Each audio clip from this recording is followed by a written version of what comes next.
Busher, 16th Larson, 17th Keselowski, 18th Clearman, 19th will be Elliott, and 20th, rounding out the field, will be Ricky Stenhouse Jr. Now in this race, Elliott was points leader by about 6 points or so, and that is not where Elliott would want to be starting since he's that good in the points standings. Playing one of the cars that was up there might have a chance to get the points lead away. 30 laps today at Dover. The high banks, lots of bump and runs at this track. As Blaney leads us to the restart zone. Getting ready. Green flag at Dover. We are racing for the FedEx 300.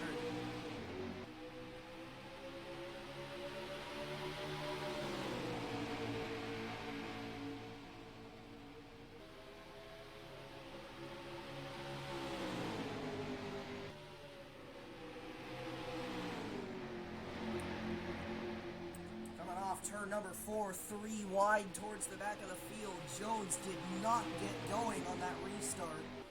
Blaney and Byron with a huge jump off the start just started to pull away. 3 wide in the midfield here. It looked like Hamlin and Reagan almost wrecked. Jones finally filters back in on that outside. Shot blocked by Boyer onto his teammate Harvick. A lot of close racing. Top 5 is going to be single file, but Byron looks to the inside of Blaney. Turn 1 is not where you want to make a move to the inside because that outside lane is really strong on exit when you're by yourself fighting for the lead. Johnson stuck up on the high side. Castle and Hamlin getting into it. Bit of contact there. Busher slid up to the outside. Byron still there behind the leader. 12. Johnson up the racetrack in turns 1 and 2. 3 wide, barely they squeaked it through. That was really close. Will Elliott try to keep it 3 wide in a 3? No, he will not. As they are still single file almost all the way throughout the field.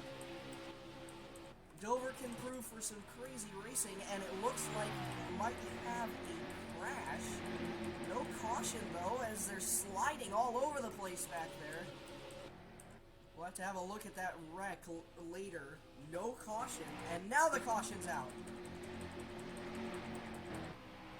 Jimmy Johnson and Stenhouse together in turn 3. Looks like Bowman might have been involved as well. First caution of the day. Johnson will get back on track. He is not going to enter a closed pit. Leader of the caution flag will still be Ryan Blaney, and we will get a look at those 2 incidents that happened just a few moments ago.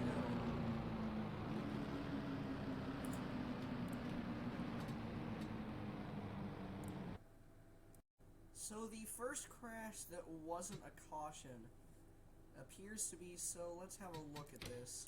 So Bowman moves the 96 out of the groove. 96 tries to stay in his lane and ends up getting turned around after they all started to get loose. Larson got a piece of it. Kligerman up in the wall and spins across the racetrack. I'm not sure why that wasn't a caution, though. He does get back going, but he was stopped in the middle of the racetrack and did take a pretty big hit to the outside wall. Now let's have a look at what the other caution, actual caution was. So I believe this is where they occurred, right up here. Oh, Reagan hooks the 48 coming off of the corner down into Stenhouse. Big hits for everyone. Almirola got involved. Took a big piece of that. Stenhouse with a big hit to the inside wall. His bad luck continues. Johnson with also a big hit into the wall. Almirola got a part of it, and that's what brought out the caution. So let me quickly turn the race back on and go live. Everyone's getting ready to get back lined up. We will be back green momentarily. Ryan Blaney will lead us to it. No pit stops. We'll be back with that green shortly. So Ryan Blaney will need no unexpected pit stops under those caution laps. We do have two cars out. Jimmy Johnson and Stenhouse both are out of the race. And Clearman gets not some repairs. Larson did not get any repairs on that race car. Neither did Almirola. As the pace car is going to peel off. And we are back to green. Great start by the 24, and he's going to get help from the 95, entering the first corner. What a start for the 24, but he gets moved out of the way by the 95. Side by side entering turn number 3. Dibby with an aggressive move punched the 24 at the racetrack after helping him to the lead, although Byron did throw a big block on that 95. De Benedetto clear the 24 in turn 2. As they head down the backstretch, Byron briefly clears Suarez, and he will pull down in front of him. A bit of contact behind 3, wide back there for 5th, that is. Castle with a move. Yeah, it did seem like that was an act of a bit of pettiness. Byron did pull a block on Dibby, and it looked like Dibby wasn't going to have that, moved him out of the way coming off of the corner. And there is a caution wrecking in the back. Jones and Harvick, Elliott was involved, and pole sitter Blaney is around in it as well. Caution is out, second caution of the day. Matt De Benedetto holds the lead. Byron second, Suarez third, Boyer fourth, and Castle will round out the top 5. Second caution and third crash of the day. So let's have a look at this incident. So as they came off of turn 2, Elliott trying to make it 4 wide, which isn't going to work. Spins Blaney down into Harvick. Blaney takes a big hit. Jones involved. Elliott spins him out, and oh, that is really unlucky for Ryan Blaney. Just in the wrong place at the wrong time when Elliott tried to make it 4 wide. Jones takes some hits. Harvick didn't get too much damage, but that will be an interesting way to see how that folds out. Blaney with some pretty heavy damage on that machine. And we will be back in a few moments. So Matt De Benedetto will hold the race lead after the caution. No pit stops occurred. It seems like pit stops are going to be a little rare for these shorter races. They didn't pit at all in Phoenix. It looks like they're going to do that this time. Pace car off of the racing surface. Matt De Benedetto leads into the restart zone. Green flag back in the air. Byron did not get going. Suarez and Boyer going to go with it. Suarez with a bit of a block on his teammate, but Boyer seems content to push him clear. Boyer not clear of the 24 yet. Castle going with him. That 24 is losing a lot of spots on that high side. Suarez catching the 95 as they go into turn 1. Castle up into 4th. Can he hold that 24 off is the question. Byron did not get a very good exit. Castle isn't quite cleared yet as they go down the backstretch, but he should be able to clear him fully, and he will. Everything's still going okay over here. Whoa, the 96 got into the 10 a bit. That was an aggressive move. He almost wrecked because of it. Suarez looked inside on Dibby, but can't get past him. Still getting held up by Almirola back there. Close racing mid-pack for 8th, I believe that is. No, I believe that is 7th. It is 7th. Byron trying to pass 11. He tried to move him up the racetrack. That didn't work.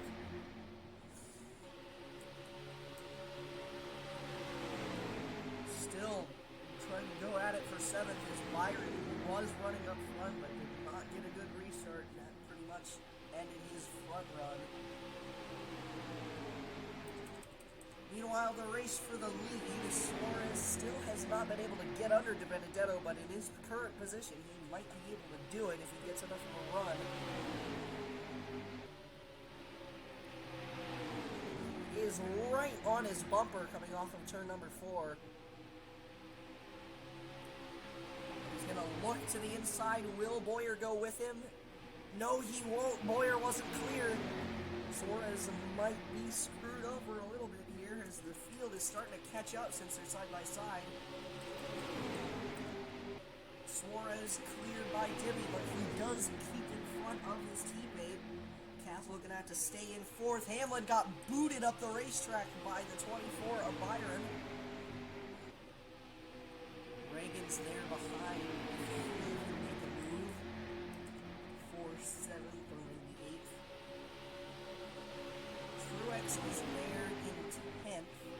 And Reagan went way up the racetrack entering the corner. He didn't get hit by Truex, I don't think. But he did get really tight entering. He's going to lose 10th. He's going to have to fall back to 10th. Still going on for the race lead. Bowyer right behind Suarez. Suarez riding the bumper of that 95. And he moves it up the racetrack. Suarez bumps the 95 up and out of the way. Suarez to the inside for the lead. And he gets hit by Can't talk.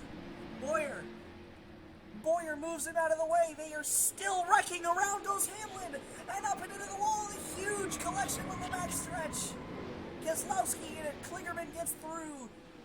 Multiple cars around. Caution is out and a huge hit for Hamlin. And many more involved. Byron loose off of the corner. I think he messed up his tires or has a tire down. Caution is out. We might have a 1 to go restart, and the leader is Clint Bowyer. So we're going to have a look at what started that strange collection. So as they entered turn 1, how it started was Bowyer got hit from behind by Castle, who was getting pushed by Keselowski. And then after that, they all started to stack up since Castle was still trying to get his car collected. Hamlin moves down a little bit, kind of chops Byron, and Byron kind of overreacts and spins him out coming off of the corner, and then they wrecked up ahead. Jeez, that was a really weird incident. Let me look at that again as they entered the corner. So let's see what happened to these guys. They were still stacking up, and Buescher was getting impatient and pushed Keselowski into Castle, and then Castle moves up into Keselowski and spins himself out. Couple big hits by Truex, Reagan, and many others. Byron squeaks by Keselowski. Oh, Blaney just barely gets clipped, and then we saw over here, after they got it saved, Hamlin just drives right into Keselowski, and huge hit for them. That was a bizarre way for that crash to start, and the collection ended once they had already reached turn 3. What a weird way for that race to continue, for this race to continue. So we will be back with a possible green momentarily. Not sure if it's going to happen. We will see how that ends. So Clint Bowyer will hold the race lead. Blaney and Hamlin are out of the race. Keselowski will stay in it. We will have a single lap to decide the race. So how good these drivers get their restarts could be everything at the end of this race. We could see what happened to the leader De Benedetto earlier on, and also maybe we could see what happened to Byron, where he got a good start, passed the leader but got moved. A lot of these guys have damage. Bowyer does not have any damage, at least not very much on his race car. Suarez, all of these guys behind him that are in the top 5 have damage. Bowman has damage as well. Larson has a little. Elliott does have some as well. Most of the cars left in this race are at least minor damage. As we come back to the green flag, we are racing. And and Suarez got a really good start, and they're wrecking! Up and in the wall! Castle around! Truex spins, caution is out! We are still gonna race back! Can Suarez get to 14? Daniel is there, but it will not be enough. Clint Bowyer grabs his first win of the season in a wacky, controversial race at Dover. What a race that was. So much happened. So we'll have a quick look at your top 5 at the end of that race. Clint Bowyer wins with Daniel Suarez second. Kyle Larson gets third. Parker Klingerman with another good finish finishes fourth. And Chase Elliott, points leader, finishes fifth. Let's have a look at what happened there.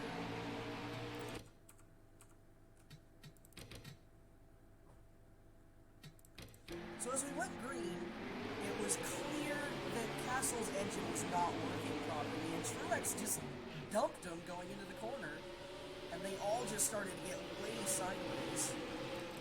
Look at that again in slow motion. Really slow motion, just so we can see what happened.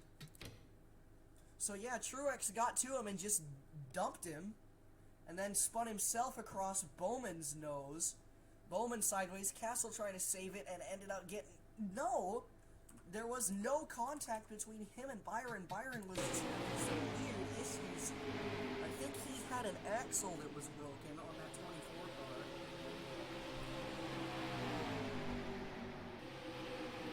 Something was wrong with that 24 earlier on. Not the way Byron wanted to end this race, so that was a weird way to end that race. They were going 3 wide back there as well after everybody started to scramble to get around that wreck. They went 3 wide back there, way back in the field, and they started to hit each other. Reagan drove around Dibby and Busher, who had heavier damage. So let's get a more in-depth view of the final standings. So Clint Bowyer obviously wins the race with Daniel Suarez second. We already viewed the top 5, Larson, Klingerman, and Elliott. And then the remaining top 10, Alex Bowman will finish 6th, Jones 7th, 8th will be Harvick, 9th is Byron, and 10th is previous race winner Almirola. And Reagan, yet again, just barely misses out on a good finish. Or at least a top 10. So, and last place will be Stenhouse, who was looking for some good points entering this race. Just not good for him. Hamlin as well. And Blaney was one of the top points guys, as well as Castle. So not good for these guys. There was definitely something wrong with Castle's engine. It was not going well. So let's go and have a look at the next race and the points. So next race will be a chaotic one, definitely. Will be Auto Club for the California Dreamin' 400. So point standings, Chase Elliott will remain the points leader after race 5. Daniel Suarez ends up second. And with his win, Bowyer moves up into third. And Harvick will be fourth and Almirola fifth. So all of those guys have... all of the Stewart-Haas drivers are extremely good in the point standings. And have a... all of them are 2, 3, 4, 5, which is really good for the entire team. So, and your bottom 3 in the point standings are Stenhouse with his crash, Keselowski in 19th, and 18th is still Truex. Hamlin drops to 17th, and Klingerman, with another good run, continues to improve in the point standings and is now 16th, and continues to rise. Larson also made an improvement from, I believe, 19th, and is now 15th. So, good run for all of them. Bowman is still in 10th in points. So, and Castle drops to 7th. So, thank you for watching this broadcast of the FedEx 300 at Dover, and we will catch you later today for race 6 at Auto Club. Gonna be a wild one.